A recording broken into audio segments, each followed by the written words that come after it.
welcome to The Link. The Link is a program all about linking you with the resources in your community.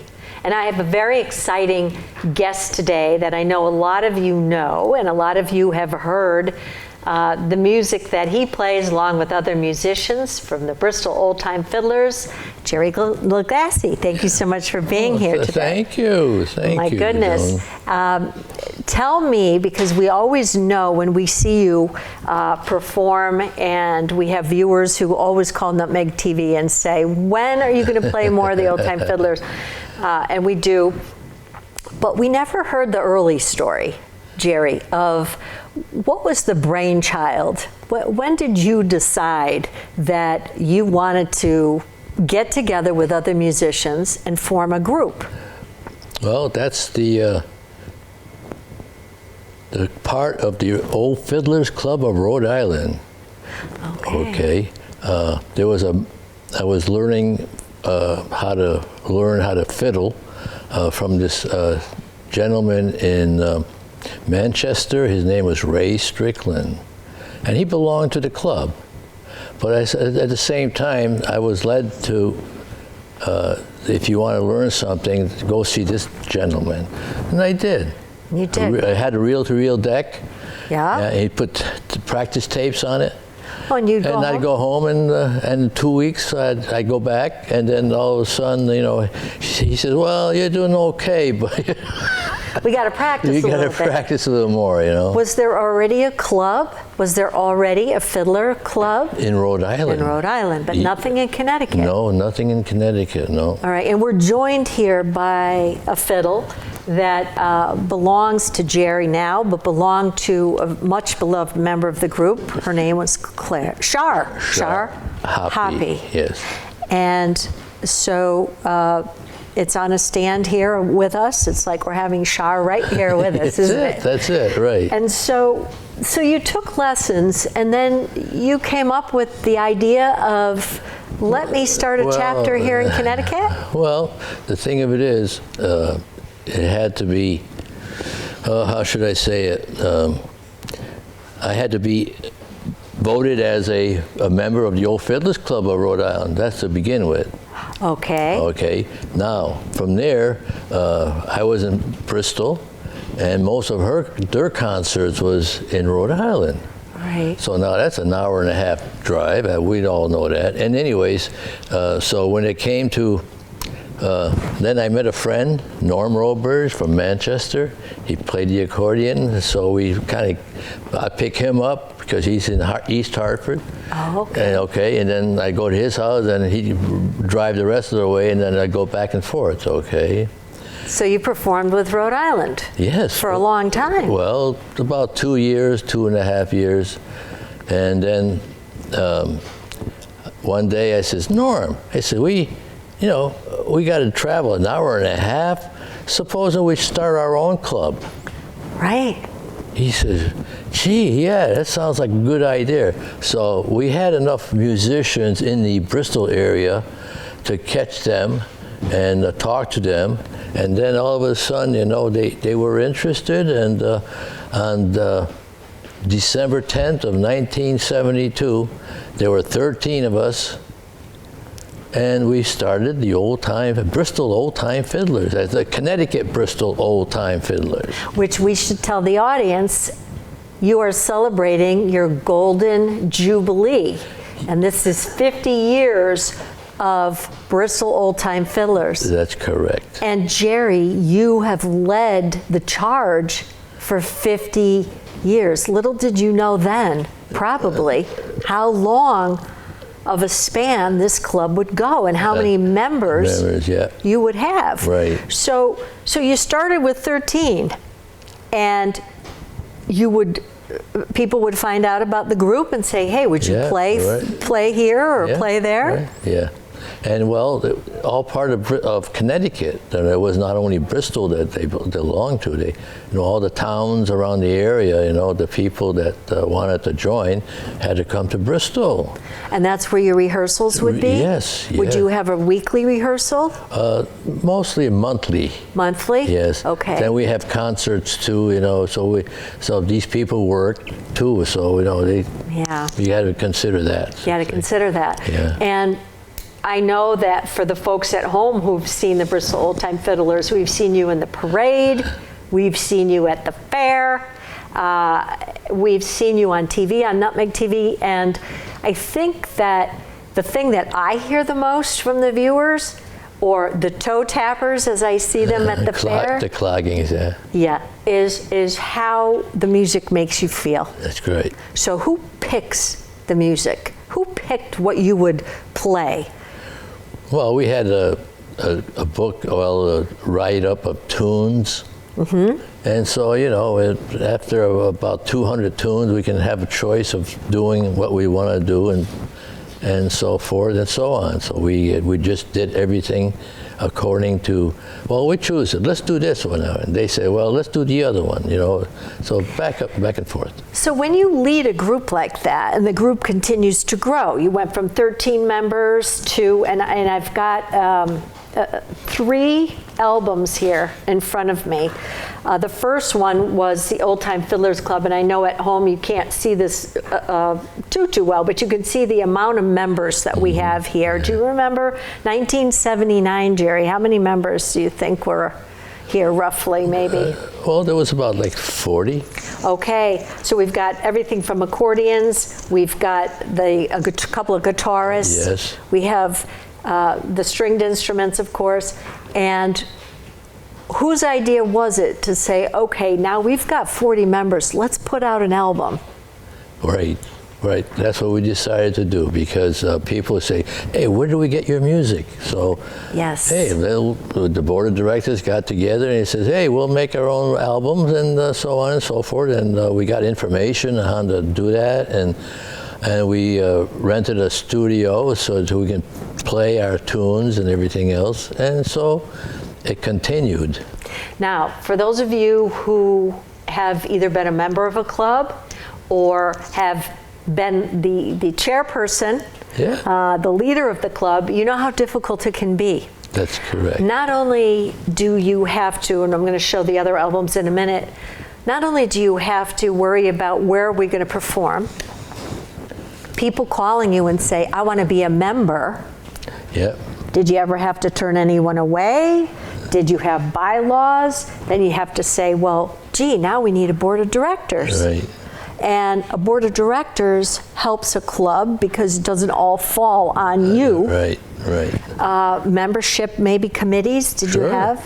And then, of course, if the group is making any kind of money or have dues, somebody's got to tally all that. That's right. And make sure that it all is in line. In line, yeah. And that was something you wanted to champion.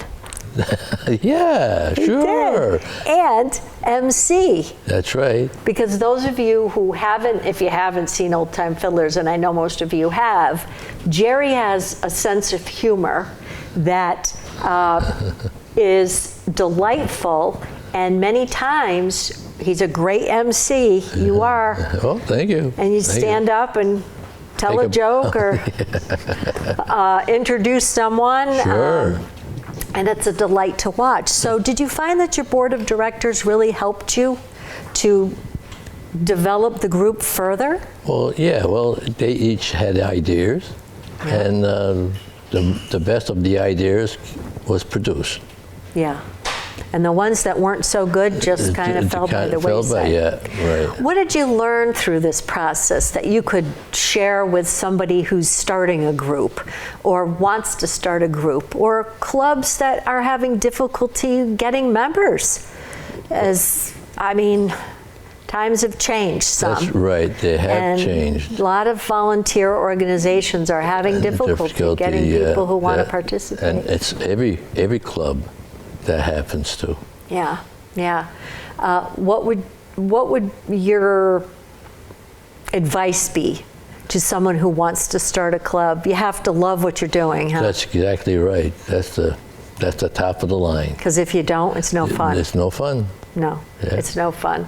So let's talk about your love of music. Where did that start?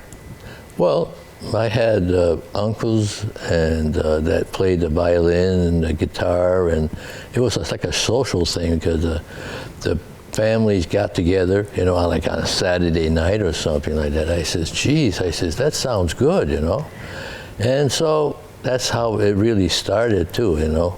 The family and my uncles, I was get after them and said, hey, help me, how do I play this thing now, okay? Yeah, and then after the lessons, and then adding other musicians into it. And so when I asked you before you came on the show today, I said, Gerry, what was the best takeaway from this? And you said musicians. Yeah. Playing with people who also loved music. That's right. And that connection was so good for you and really made it enjoyable for you. That's correct. So then you decided this was a success. This first album was a success. So people would buy this if they saw you out. Yeah.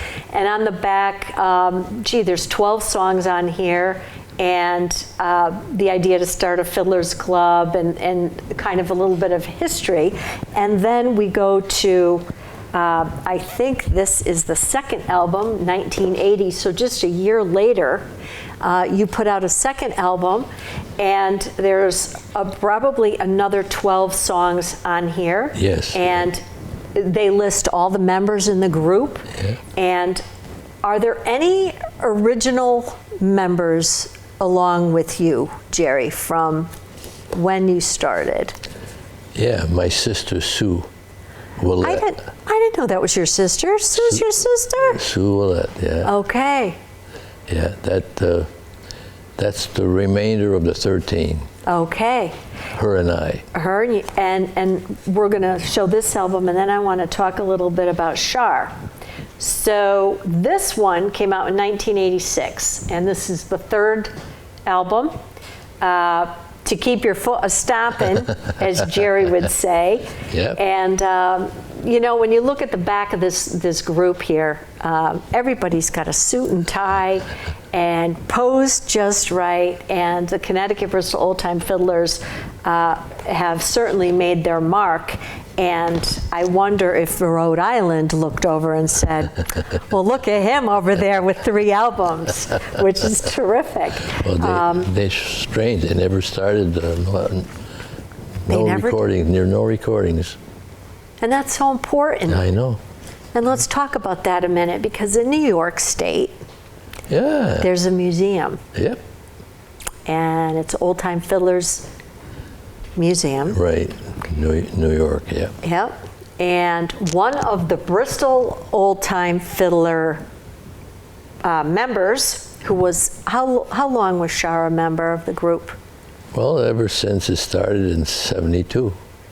Oh, she was? Yeah. Okay. She was one of their involved, yeah. And her husband was helpful too. And Shar,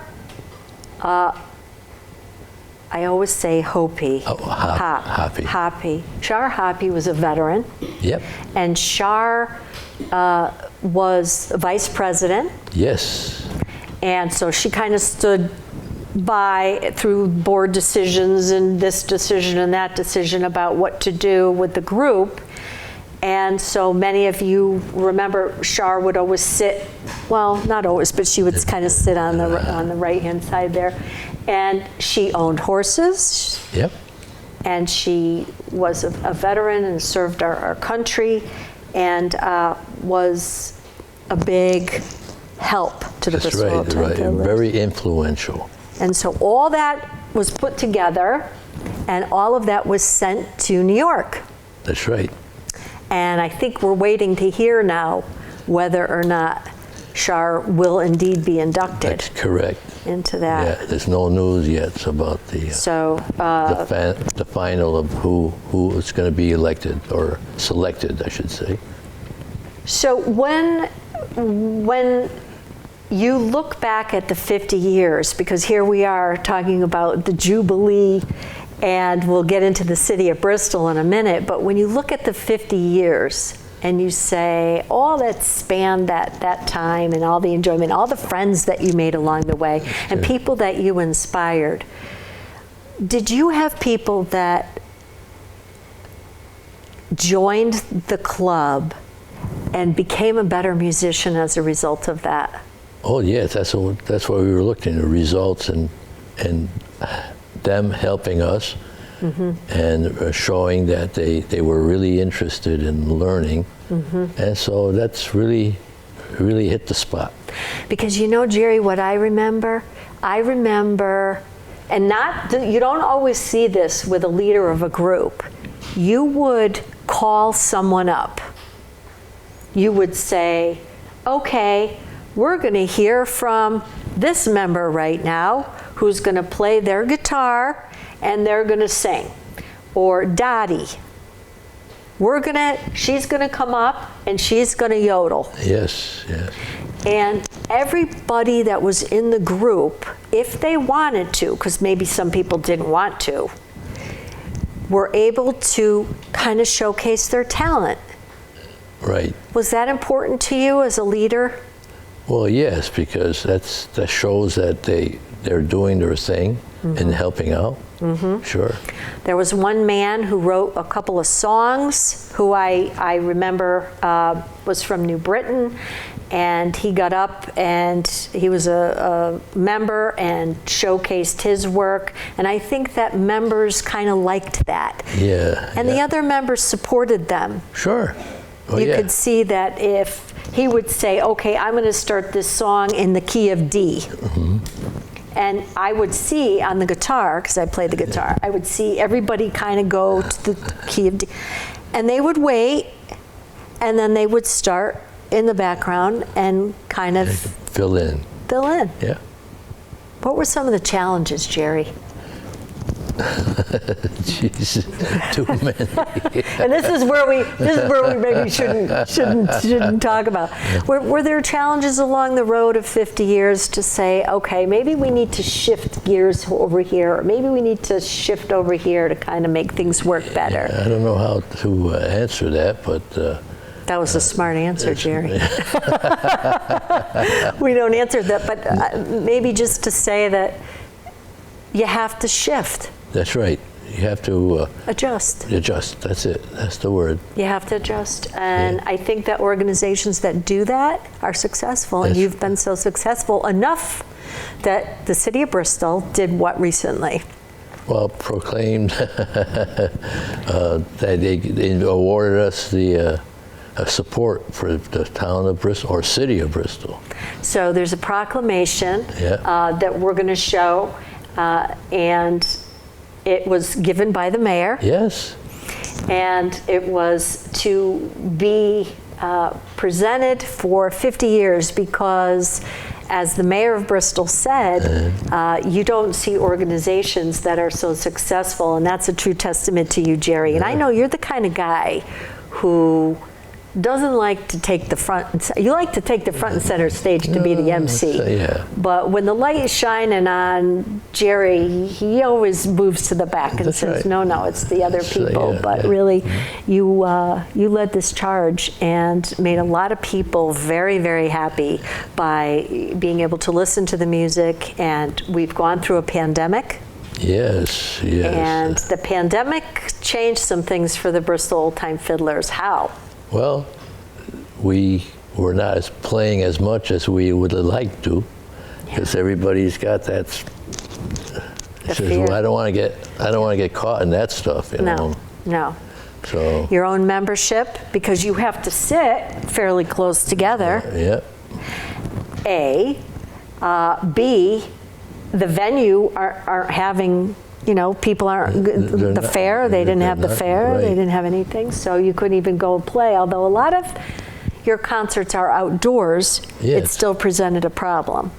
That's right. And I think that we're happy now that we've got past that enough, because this year, we're in the summer of 2022 now, and you folks are going to be playing. And we didn't want to date the program by giving you the total schedule of dates, but please do look at the Bristol Old Time Fiddlers schedule of events. If I know the Terryville Fair has been popular, I know the Goshen Fair, I know the Harwinton Fair, and the Hamburg Fair. Gerry told me where Hamburg was, didn't know where Hamburg was, and of course his side Kathy told me where Cheeseburg was after that. But if you do catch the Bristol Old Time Fiddlers, you certainly will enjoy the performance very, very much.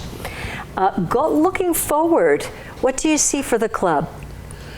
Well, very slowly, Yep. it will increase our membership because we've lost through natural causes, of course, and it's just that it's tough to get any more fiddlers, especially because everything is just harder to get. The fiddlers are hard to get. Fiddlers are hard to get. Is it a difficult instrument to play?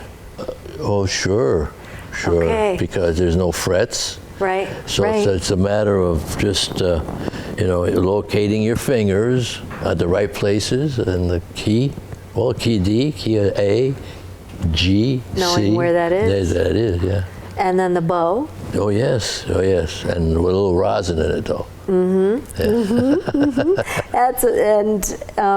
It's the kind of music that just makes you feel good. Oh, And yes. so would you say that the club is certainly open to new members joining? Oh, definitely, looking always for new members. And the travel area would be Connecticut. Yes. And does a member have to go to every performance? No, it's not required. It depends where they live and where our concerts are. Right. If it's one at the east side and it goes on the west side, then that's a lot of traveling in there. So it gets Now, tough. do you travel together? Well, As a we have a group? van, Okay. but it's not that we can pick up everybody. Right. So it's just a matter of getting there on your own kind of thing. Yeah, and then playing, and I guess just the enjoyment of being with other musicians and definitely.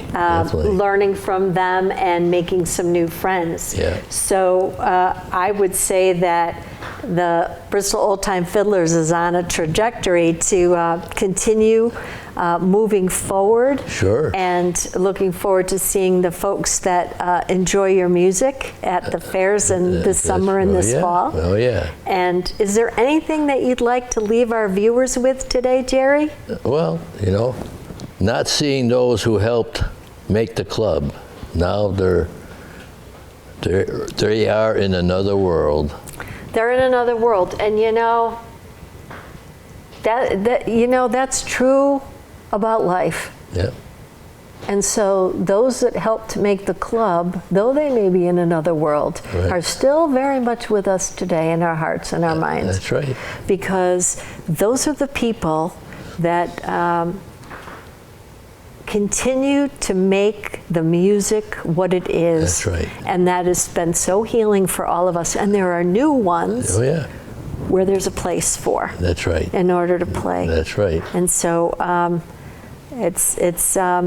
I think we need to go back to what makes a successful organization, and that's a leader like yourself who thank you. continues to adjust and move and play and enjoy. Well, thank you. And you're welcome. Thank you for 50 years 50 years. of joy Yeah. and jokes. And please do enjoy the Bristol Old Time Fiddlers when you go to see them. Gerry, thank you so much for being with us. Well, thank you today. very much. My pleasure. Oh, and we're going to leave you with a song from the Fiddlers that we taped recently. And until next time, I'm Joni Wedler.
Thank you very much. Well, our program is coming to a close, so we'd like to play for you a tune, God Bless America.